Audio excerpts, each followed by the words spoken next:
Tim. April 3rd is his last day. I don't know if that's in there, but now you know.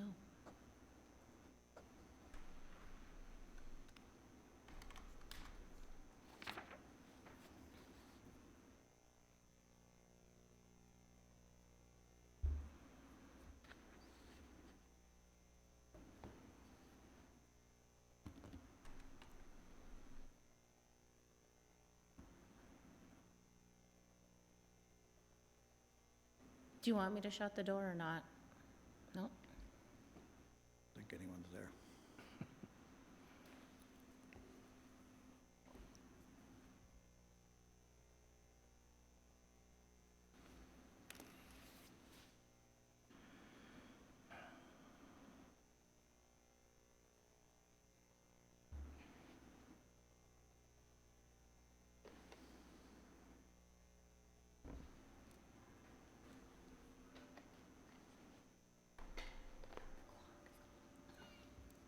Just give me the nod when you're ready.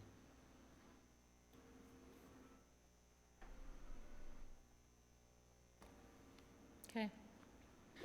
We'll call the Crow Wing County Board of Commissioners regular board meeting for March the 24th, 2020 at 9 a.m. to order. First order of business is a pledge allegiance to the flag and a moment of silence. If you'd please stand.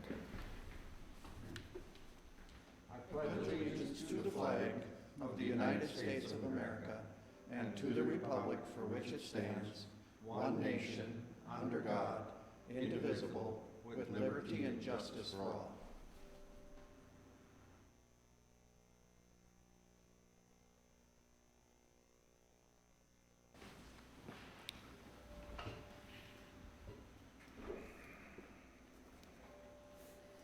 The second order of business on the county board agenda today is recognizing retiring employee David Danielson. Mr. Hool. Mr. Chair, members of the board, Dave Danielson has been with us since 2008. He became full-time in 2011. Dave will be retiring on April 3rd, coming up very shortly. The county landfill is set up kind of as a one-stop shop for residents to assist them in the disposal of their waste, and Dave's main focus area at the landfill over the course of his career was our household hazardous waste and recycling programs. Throughout Dave's tenure with the county, the 12 years, he assisted 18,540 customers with managing their household hazardous waste.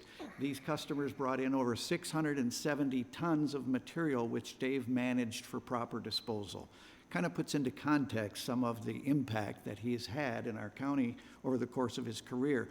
Many of these materials are packed and shipped for proper disposal. However, 140 tons were also given away to local residents and reused through the product exchange program. So that is reuse rather than recycle. Under this program, household products still in good shape when they're brought in are placed on a shelf where folks can pick them up for free. Reusing these products protects the environment and also saves the county about $97,000 by not shipping it as hazardous waste. Dave also worked with Mission and Ideal townships to pick up and dispose of household hazardous waste that was brought to their facilities during the summer months. Dave made monthly trips to these townships, picking up electronics for recycling in addition to household hazardous waste. Dave ensured the proper disposal of 1,828 tons of electronics, or over 81,300 individual electronic devices. This consisted of 169 semi-loads that he helped load and prepare for shipment. Dave also handled, stacked, and prepared for shipment over 41,860 mattresses over the years, ranging from twin to king size. This consisted of 192 semi-loads worth of material. By properly disposing of the 670 tons of household hazardous waste and recycling over 120,000 mattresses and electronics over the years, Dave has helped to serve our residents and keep Crow Wing County clean. His hard work and dedication will be missed, and we wish him the best in his retirement. Thank you for that. Number 3 on the agenda is open forum, and obviously in these unprecedented times, we can't have anybody come into the courthouse. which is unfortunate, but I want everybody that's listening to this broadcast to know that they can continue to email their county commissioner, they can call their county commissioner. If you go on the county's website and click on commissioners, our personal phone numbers are there, and we certainly want to hear from you. I have been hearing from people that are wondering about property taxes, are wondering about what's going on with the coronavirus and a whole host of other issues. So continue to do that, to reach out to your elected official, and if you've got any questions, ask them and they will get the answer for you. So number 4 on the agenda is review and approval of the regular county board meeting from March the 10th, 2020. Any additions or corrections? Seeing none, is there a motion to approve those minutes? Mr. Chair, I'll make the motion to approve the March 10th, 2020. Commissioner Barrows moves to approve the regular Seconded. county board meeting minutes for March the 10th, 2020. Seconded by Commissioner Franzine. All in favor of that motion, say aye. Aye. Opposed? That motion passes. Review and approval of today's agenda. Any additions or corrections? Motion to approve. Motion to approve by Commissioner Franzine, I'll second. seconded by Commissioner Brecken. All in favor, say aye. Aye. Aye. Opposed? That motion passes.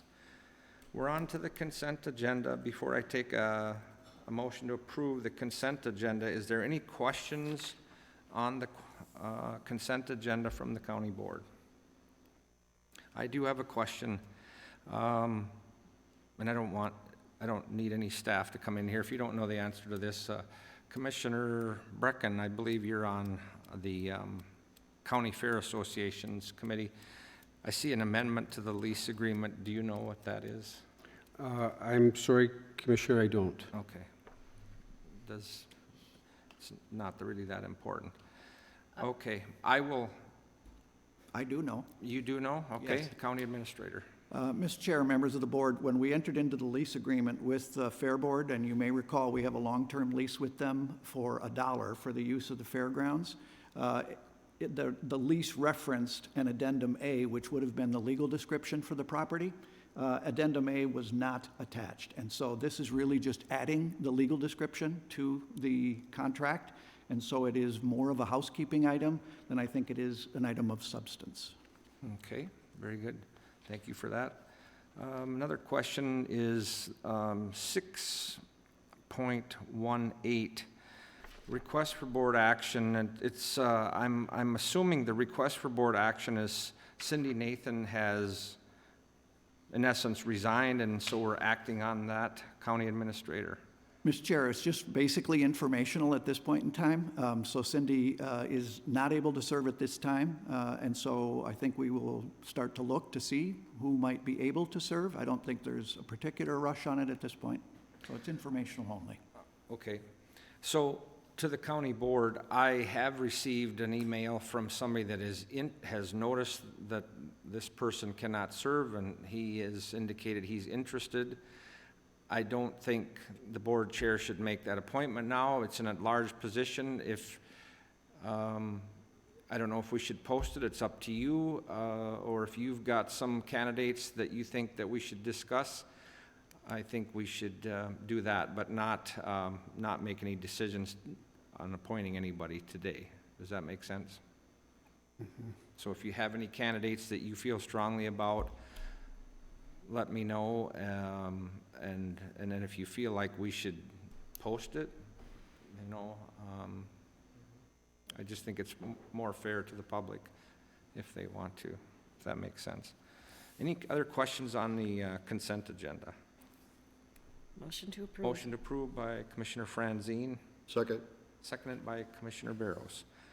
All in favor of that motion signify by saying aye. Aye. Opposed? That motion passes. County Sheriff is not here. County Attorney is not here. County Administrator on the Senior Management Team report. County Chair. Administrator. Mr. Chair, members of the board, both the county sheriff and the county attorney are listening and watching, and so if you did have questions for them, they will certainly email Therese, and you could ask them questions. But, you know, in the spirit of social distancing, they're not here if they don't have an item on your agenda. Wanted to brief you on the senior management team report, and there has been, I think, 4 meetings of the senior management team within the last week and a half, trying to put together our response to the COVID-19 outbreak within the state of Minnesota and around the nation. As of today, there is still no confirmed case out of Crow Wing County, but I would tell you that they are short of testing kits. And so I think it is reasonable to expect that this will change. We are operating under the presumption that we probably already have a case in Crow Wing County. And I think a good barometer for us is to watch what is happening in the Twin Cities metropolitan area. It tends to hit metropolitan areas worse than it hits rural areas. The rural areas typically are going to lag behind about 1 to 2 weeks what happens there. And so we are conducting ourselves as if there probably already is a case within Crow Wing County. So for us, our preparation has been the key focus for us.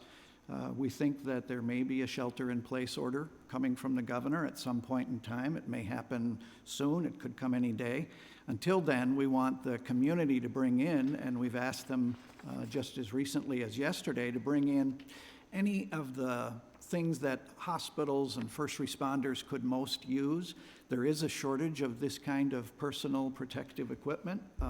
We have an adequate supply of that for today's needs, but should an outbreak occur and we have more people who require hospitalization, our concern is that there may not be an adequate supply of those. So we're asking for the public's help.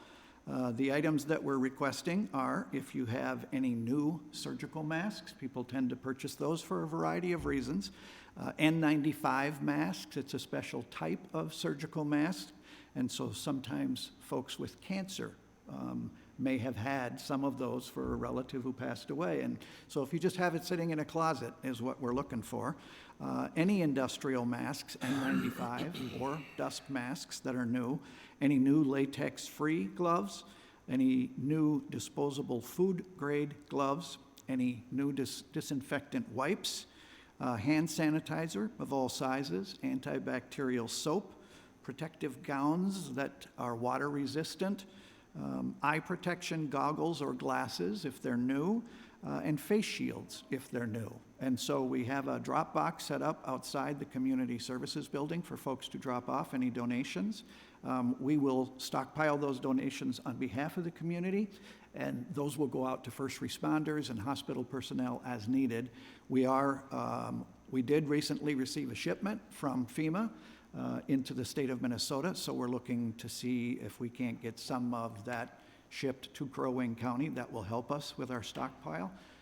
The supply chains for those kinds of personal protective equipment are strained, and right now things are on back order, but I also hear of different companies that are changing what they're making. So for instance, folks who are in the liquor business, making liquor, are sometimes now converting to making hand sanitizer. And so it's going to be very fluid over the course of the next weeks and months to see how those supply chains can improve. But certainly that is something that we are at the present time concerned about. And so anything that the community can do to help us with that would be greatly appreciated. Things that we have already done, we have restricted public access to our buildings as a preventive measure. That is in part to keep our employees as safe as we can, because social distancing at a counter is very difficult to maintain. In addition to that, it is also to try to make sure that we don't have gatherings of the public. So for instance, we will have tax deadlines coming in the not too distant future, and we don't want to have folks standing in lines or congregating in any numbers. We are not closed, and I want to reemphasize that. We are not closed. We are doing business in a different way. We are open, and we are asking the public to interact with us differently through the vast array of online services that we offer on our website, crowwing.us, and by email and by telephone. So for those who may not have internet access, we are still able to serve you just by telephone. And so we would, it is providing some challenges, but I would say that it, to this point, is going remarkably well. and the public is, I think, for the most part, receiving it fairly well. Our operations are fully functional. We've moved the vast majority of work to being done remotely by our employees. We're probably around 75% of our employees who are working remotely. At this point, the service delivery method is quite different, but the public is adapting to this very well. We're quite fortunate compared to most counties in that we already had a substantial infrastructure in place that could provide for working remotely. I hear many of our county counterparts are struggling to try to figure out how to do remote work. In Crow Wing County, that is not an issue for us. We have capacity, we have infrastructure, we have backbone, we have the right number of technology lines coming in and out. There is no limiting factor that we're experiencing today in our capacity to work remotely. We believe that because of that, we can sustain that for as long as we will need to do so. Person-to-person contact for certain jobs like deputy sheriffs, correctional officers, probation officers, and certain social workers that will need to engage in, for instance, child protection work, among others.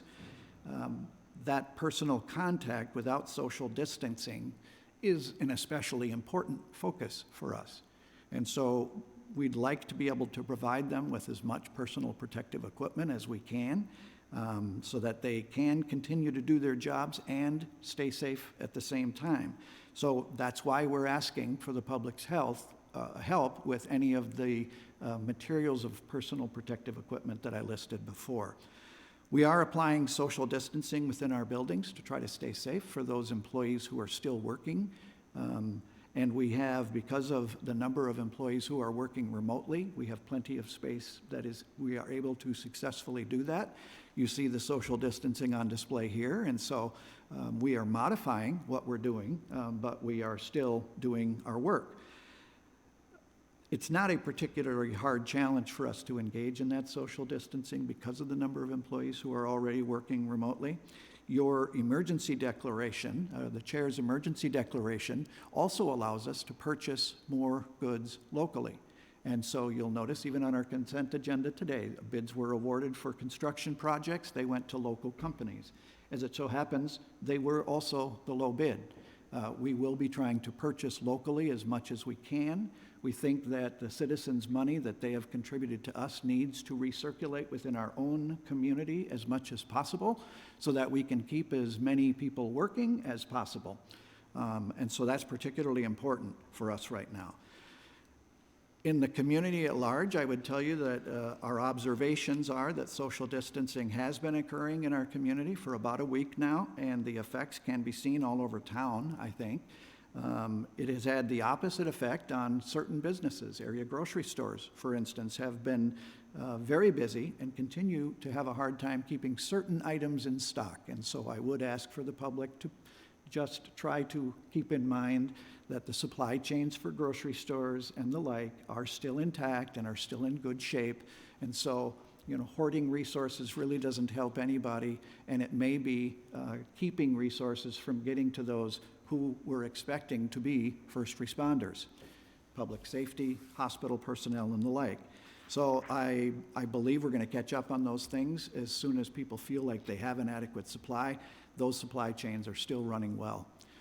I am hearing reports, especially as it relates to our big box stores. We are attracting shoppers from quite some distances as supplies for things run out elsewhere. Folks have been coming out to our area here from as far away as the Twin Cities, maybe even further.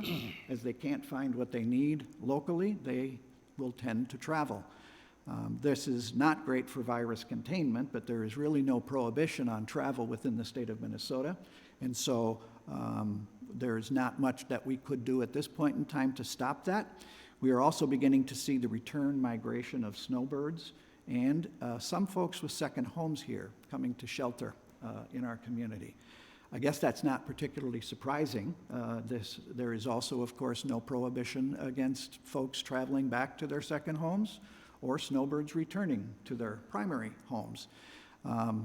We need to simply practice good social distancing. And so we would like to send that message out, not just to our residents, but also to our seasonal folks who are returning or coming here to shelter, as well as to our snowbirds, just practice good social distancing. We still have the advantage of a rural area, and we have a lot of elbow room.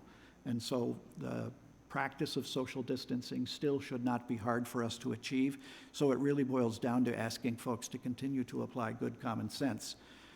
Social distancing is an important strategy for us in slowing the rate of infection and flattening the curve. You may have heard about flattening the curve. And so I think it's primarily about not overloading our healthcare system and the first responder systems with more illness at one time than those systems can handle. And so trying to spread out the way in which the disease moves through a community over time is an important consideration for healthcare systems, that we all are going to, especially those who will have serious complications, they may need hospitalization. And so having too many of them hospitalized at the same time is what we're concerned about. Still, for 80% of the population who may acquire the virus, shelter in place, stay at home if you're sick, let the disease run its course. For the 80%, it probably runs its course in about 2 weeks. For those with serious complications, that can be longer, 4 to 6 weeks. And so as you think about that number of cases running for a longer period of time, that's the thing that we're concerned about as it relates to our public safety, our first responders, and hospital systems around. So what can the public do? Stay home as much as you can and still support local businesses. Buy local. It is more important now than ever. So order a takeout and drive-through, not because you don't want to cook tonight, but because you want to keep people employed within our local community. And so do it because it's the right thing to do for our community. We want people to wash their hands frequently, and everybody has heard this countless times. It goes over and over and over. Don't touch your eyes, your nose, or your mouth with your hands. And then, just to remind folks, bring in any new personal protective equipment like surgical masks, latex-free gloves, hand sanitizers, eye protection, the things like that. That information is also on our website and is also put out on our social media channels as well. And again, the drop box for that is outside of Community Services Building, which is right here on Laurel Street.